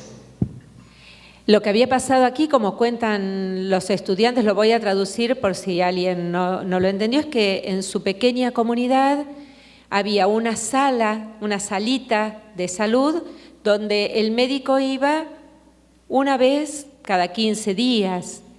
Y lo que ellos pedían, por eso dice, ay, ¿qué te pasó? Me pateó una vaca, dice el otro de los chicos. Y dice, la salud no espera.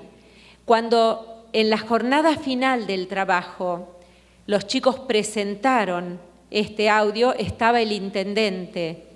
Y a partir de la campaña que hicieron y de la escucha de los audios, se garantizó con el intendente allí presente una ambulancia que estuviera de manera permanente y mayor frecuencia en las visitas médicas.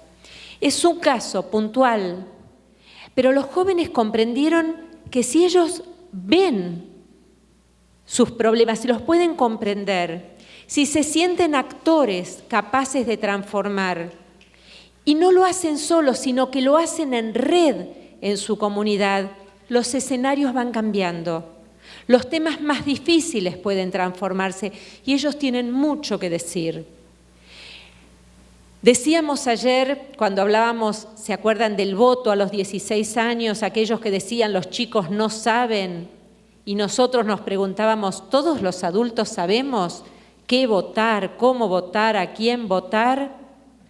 Este es el desafío que tenemos con los estudiantes, que ellos comprendan y nosotros como adultos comprendamos que sin su voz, sin su participación, esta sociedad está incompleta, está trunca. La polifonía de la democracia exige que escuchemos sus voces, pero hay que ayudarlos a que ellos las encuentren, que no reproduzcan el discurso oficial, que no reproduzcan el discurso que habla sobre ellos, que encuentren sus propias voces. Y en ese sentido yo creo que se unen y se potencian las redes locales, las redes nacionales, las redes internacionales, cuando cobran sentido. Y en ese sentido, y con esto termino, la función, el desafío de cada uno de nosotros, de cada uno de ustedes, es clave, porque no tienen sentido las redes de la UNESCO, no tienen sentido las redes como las redes que promueven Las Otras Voces, si no existe conciencia en cada una de las comunidades que esas redes, las locales, son las que las nutren, las que le dan sangre, las que le dan vida a estas otras que si no se vuelven secas. Y la invitación es a que ustedes construyan sus propias redes, que se den cuenta del poder que tienen de transformar. El derecho a la comunicación es eso, es una llave que ayuda a transformar, que ayuda a incidir. No es solamente la academia, es necesaria la academia, es necesario pensar, leer, comprender, pero lo trascendente en este siglo XXI es que sepamos que las herramientas tecnológicas de por sí no nos van a dar nada, más que control, como decía Ismar. Tenemos el compromiso con las nuevas generaciones de darles las herramientas para que ellos construyan redes de sentido. Creo que esto es lo que proponía Ismar cuando convocó a esta mesa. Somos parte de la transformación, no va a venir de la mano de Google, ni de Facebook, ni de Twitter, sino de nuestra mano. Que ese hashtag que puso este Congreso se nutra de la savia, de la sangre de todos nosotros para tomar fuerza y que la educomunicación sea una vía, que la educación y comunicación, que la media literacy, que el nombre que quieran ponerle sea la llave para que las nuevas generaciones encuentren una ciudadanía más plena que la que nosotros vivimos y que la que en principio les estamos dando. Ese es mi deseo y el deseo de las otras voces. Así que bueno, muchas gracias. Mañana vamos a dejar materiales, algunos que trajimos para que ustedes lleven. Gracias Ismar, gracias a la Puki, Alejandro por todo lo que nos trajo y gracias a la experiencia también de la hermana. Así que bueno, perdón si me extendí, pero me apasiona. Bueno.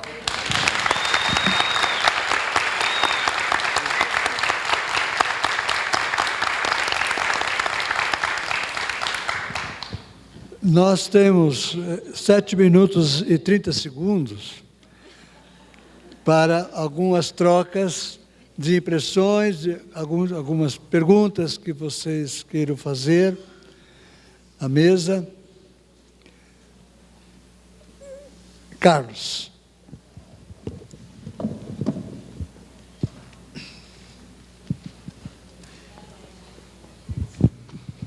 Boa noite.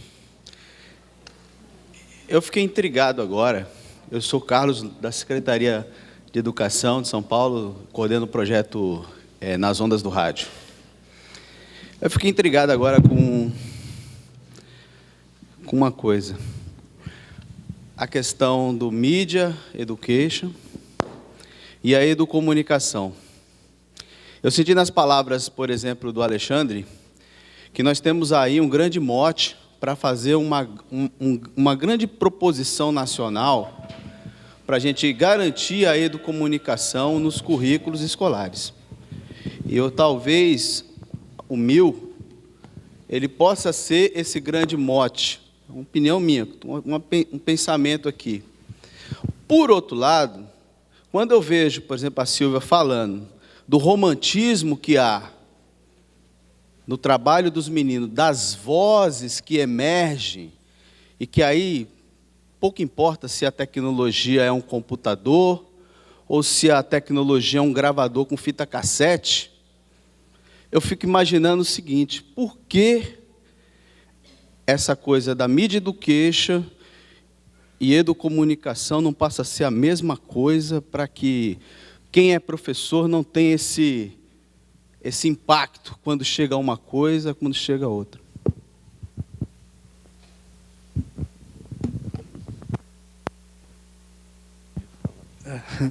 Bom, vocês ouviram o Carlos. Carlos coordena um projeto da Prefeitura de São Paulo, nas ondas do rádio, imprensa jovem. A Prefeitura que está criando um núcleo de educomunicação, tem política pública, tem uma lei Educom, né? Carlos, veja bem, nós, nesse debate, que está no coração do nosso encontro, o que nós estamos propondo e mostrando é que existem articulações em desenvolvimento em torno da relação entre comunicação e educação, meios de comunicação e necessidade de ter isso em conta nos currículos. Então, essa é uma questão. Como é que isso está sendo desenvolvido?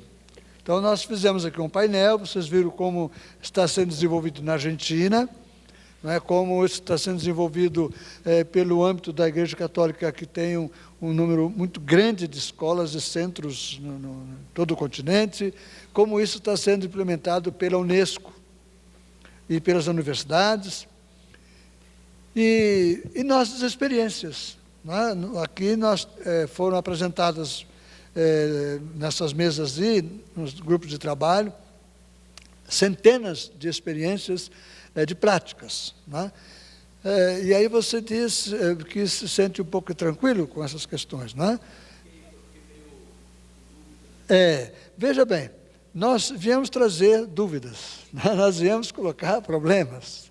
Isto é, nós temos consciência a partir das pesquisas feitas que a América Latina construiu um caminho.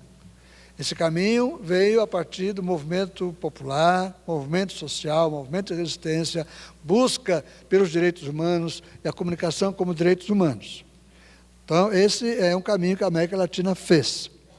Esse caminho da América Latina, em alguns momentos, teve um capítulo importante chamado Leitura Crítica da Comunicação, Educação para a Comunicação. A própria Unesco patrocinou uma série de encontros da América Latina sobre isso. Nesse momento, contudo, estamos frente a outras vertentes de trabalho, outras vertentes que são justas, importantes e são muito articuladas. Essas vertentes tiveram suas origens em outros espaços. Quando falamos em Media Literacy, Estados Unidos, Media Education, Europa, Canadá, Austrália. E estava havendo dificuldade de diálogo entre esses dois campos, ou essas duas maneiras diferentes de falar. Então, uma maneira de se expressar, a partir até da perspectiva educativa, vem a questão da educação para a comunicação.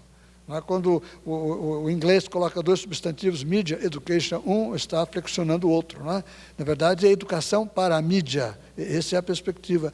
E o que nós estamos na educação pensando não é somente educação para a mídia, porém o empoderamento e a criação de ecossistemas comunicativos envolvendo uma série de relações. No nosso caso, é muito tranquilo para a educomunicação dialogar com a mídia e educação, porque a perspectiva da mídia e educação faz parte das áreas de intervenção do nosso campo. Agora, em termos internacionais, nós temos que ver quais são as forças estabelecidas, saber quais são os movimentos em andamento. E, nesse momento, encontramos essa perspectiva de criação de redes internacionais. A educomunicação necessita estar lá. E esse movimento reconhece a educomunicação. Vocês viram, foi apresentado aqui pelo Alexandre uma planilha, uma série de slides, em que, em português, aparece educomunicação. Em português, mídia educação.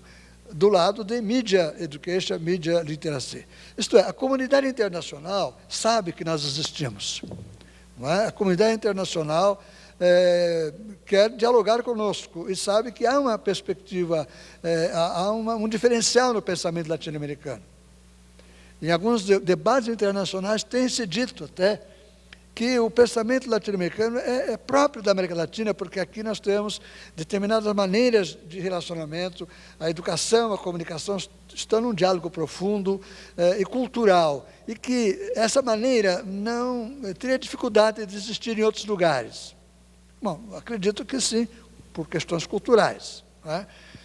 De qualquer maneira, o importante aqui é que nós possamos estar participando destas redes, criando outras, mas não podemos nos alijar, e nem podemos fazer guerra ideológica a partir de conceitos.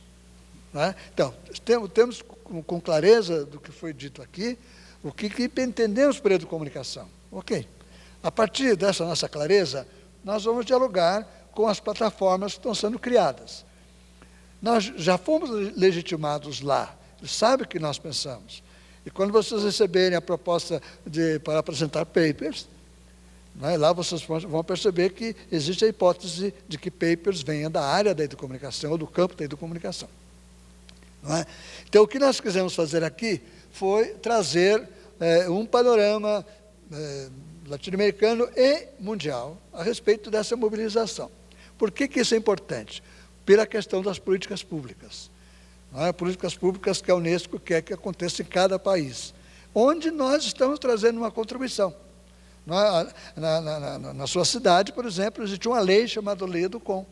Aqui em Porto Alegre, nós vimos hoje pela manhã, existe uma mobilização forte de práticas educomunicativas. Não existe nenhuma lei Educom por aqui. É necessário, não é necessário? É uma discussão, porém existe já uma política pública. O Estado convida 200 professores para participar desse evento. O Estado está entendendo que a educomunicação pode ser um caminho para um diálogo mais aprofundado com a juventude. Então, a partir do nosso lugar, que é um lugar de interdisciplinar ou transdisciplinar, nós nos associamos a todos aqueles que no mundo estão preocupados com a sociedade midiática e a presença da mídia e necessidade dos sistemas educacionais dialogarem com os sistemas midiáticos de muitas formas, especialmente pelo empoderamento. Então, o que nós quisemos trazer aqui foi, sim, trazer um pensamento ou uma perspectiva de dúvida, o que fazer frente a isso. E o nosso ponto de vista é alianças. Vamos criar alianças, porque a juventude ela não vai esperar. A juventude está avançando e nós temos que dialogar com a juventude. Uma coisa importantíssima que ficou claro aqui, especialmente na fala da Silvia, é a importância da rede. Nós aqui temos nossas experiências, muitas das organizações sociais não gostam muito de socializar o que fazem, mas nesse momento o importante é dizer que ninguém mais está inventando a roda. A roda está girando e vamos entrar e participar dela e socializar. E aí essa questão é a questão do intercâmbio permanente. O sucesso da comunicação depende da criação de redes. Então, existe um conceito aqui que é diversidade, foi discutido muito nesse evento, e a questão da formação de redes. E isso vai ser importante numa rede municipal, numa rede estadual, no Brasil inteiro. Essas articulações é que vão fortalecer e legitimar esse pensamento. Alguém gostaria de... Por favor. Boa noite para todos e todas. Meu nome é Diego Silva, eu sou jornalista e comunicador. E vindo do Paraná. Estou com uma galera aí, enfim, da Renajó, de várias cidades lá do Paraná. Minha pergunta é, para vocês, para cada um de vocês, preciso da resposta de cada um dos 4. Qual é a coisa que vocês acham mais instigante, mais encantadora na educomunicação na América Latina? Posso...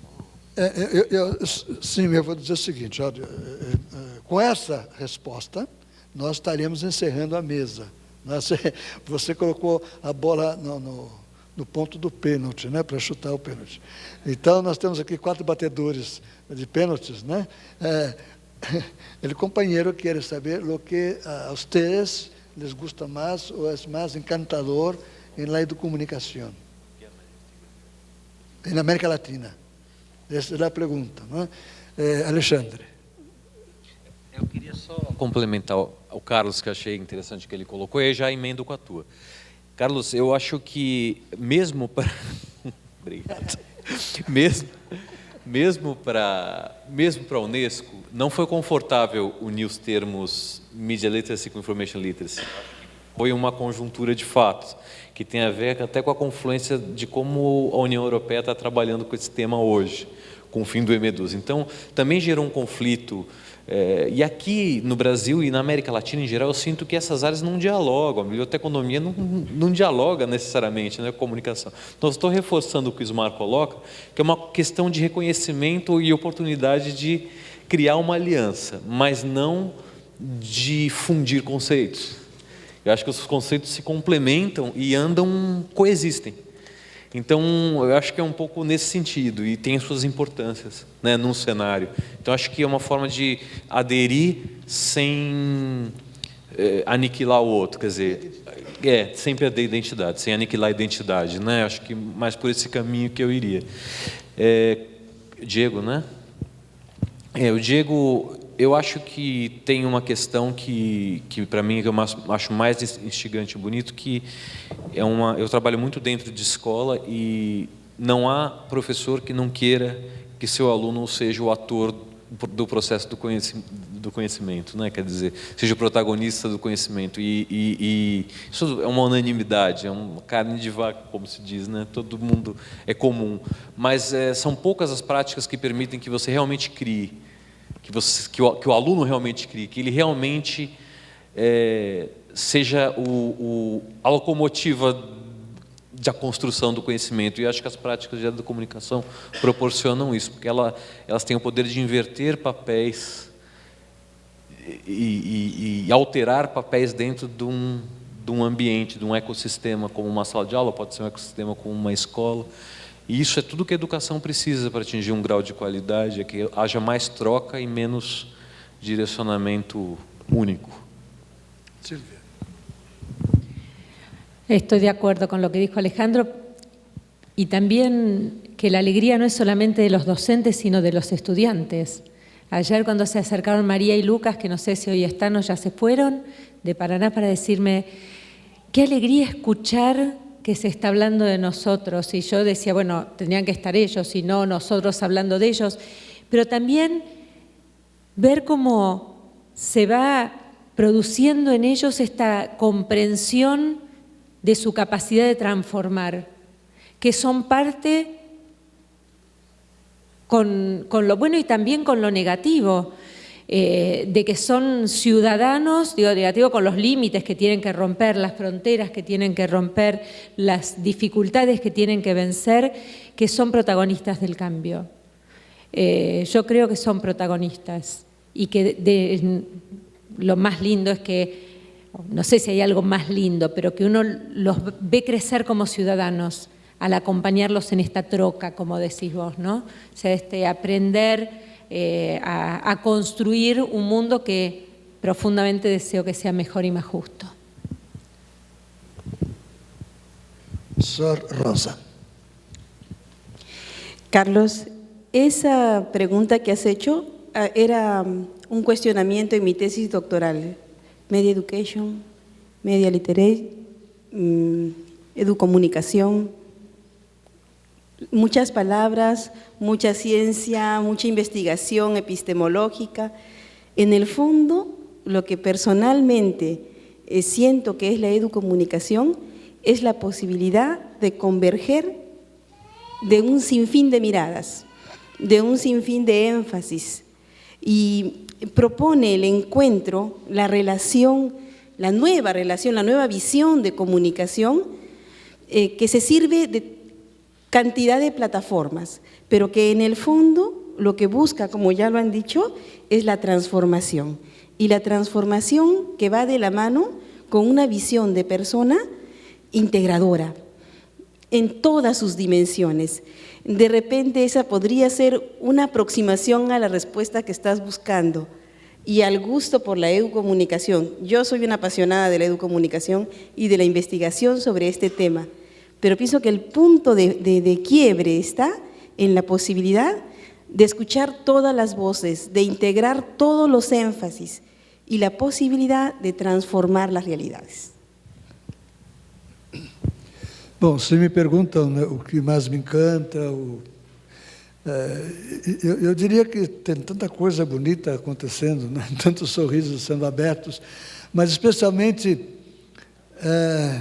eu coloco na minha mente, no meu imaginário, a abertura do sorriso das crianças, que na situação de preconceito existente no país, eles são oprimidos, são tristes, sofrem bullying, e quando eles começam a se envolver nesses projetos, eles começam a se descobrir, a serem aceitos, e junto com os pequenos opressores que estão do lado deles, ou os grandes opressores que estão do lado deles, eles reconstroem os campos. Eu estou me referindo à grande dificuldade que tem o sistema educacional tradicional de superar os preconceitos relacionados à diversidade. Os sistemas não conseguem fazer. A educação tradicional mantém, porque não faz parte exatamente da perspectiva de ensinar e aprender. Não é? São comportamentos, claro, alguém poderia imaginar, precisamos formar as pessoas numa perspectiva bem educada, de respeito, porém isso está muito longe daquela perspectiva da pessoa se descobrir, se aceitar e, junto com os colegas, até colegas opressores, reconstruírem o ambiente e, nessa reconstrução, se sentirem existentes, se sentirem bem, se sentirem felizes, se auto-reconhecerem. A educomunicação tem mostrado uma eficácia muito grande, por exemplo, no tratamento dessa lei que no Brasil existe, de que a história africana e a história indígena seja reconhecida e passe a integrar o currículo. Mas vai muito além disso, porque tem permitido a restauração das pessoas, opressores e oprimidos. E quando eu falo opressor, é o coleguinha que oprime o outro, não é? E numa opressão que a sociedade acaba aceitando.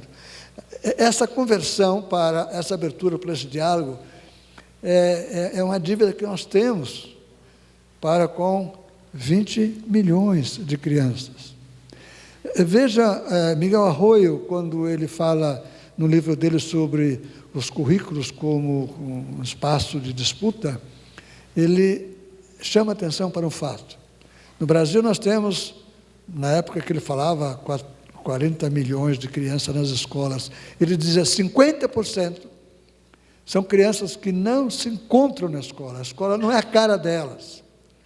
Elas abandonam, não usufruem, criam obstáculos, tornam terrível a vida dos professores, pela indisciplina, coisa do gênero, pela violência. No entanto, a prática educomunicativa tem transformado esses ambientes. Para mim, essa é a maior riqueza imediata que tem acontecido no Brasil, na América Latina, que é o retorno do sorriso, a busca, o encontro do próprio espaço de cada um, o seu autorreconhecimento e a construção desses ambientes. E o vídeo de hoje de manhã fez a gente chorar, porque apresenta justamente a eficácia do pensamento e da prática educomunicativa, que é uma prática de construção coletiva. A menina, vocês perceberam, ela retorna ao próprio ambiente e começa a reconstruir o ambiente em que ela está. Para mim, isso é a maior riqueza. Outras milhares de riquezas existem. E um problema também se coloca, como o Miguel Arroyo apontou. Se temos 50% ou 20 milhões de crianças, essas 20 milhões de crianças têm direito a esse espaço. Então, a luta por políticas públicas é uma luta por um direito que as crianças têm, o direito de se encontrarem, de serem respeitadas e de acabarem com os preconceitos contra elas. E isso a escola está devendo, os sistemas políticos estão devendo. E aí, a importância de nós estarmos dialogando com gestores.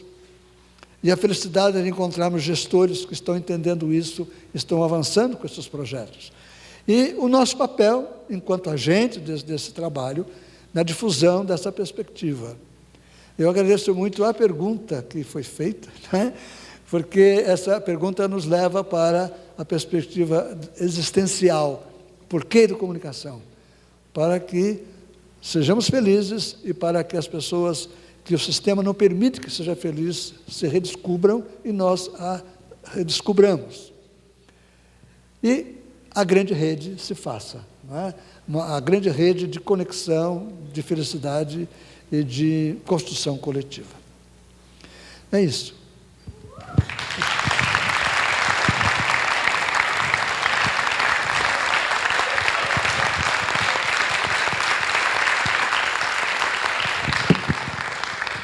Pessoal, então amanhã, algum de vocês tem compromisso aqui às 9h. Né? Amanhã, pessoal, é um dia importante, né? Por ser o último dia. É importante porque nós vamos discutir um assunto que nos interessa muito, a questão da educação integral. Né? Tá bom? Hasta amanhã. Avisos importantes. Quem quiser participar amanhã à tarde, das 13h30 às 17h30, na sala 214 do Grupo de Trabalho Educomunicação, Educação Integral e Políticas Públicas, deve se inscrever na secretaria do evento das 8 às 9 horas de amanhã, dia 12. Esse GT foi reaberto a pedido dos participantes do evento. Ok? Há 60 vagas e será feita uma súmula do GT de hoje. Tenham todos uma boa noite e muito obrigado. A organização do 6º Encontro Brasileiro de Educomunicação e o 3º Educonsul agradece a presença de todos e convida para participar amanhã da 4ª mesa redonda intitulada Educomunicação, Educação Integral e Políticas Públicas, a partir das 9 da manhã, neste mesmo auditório. Boa noite.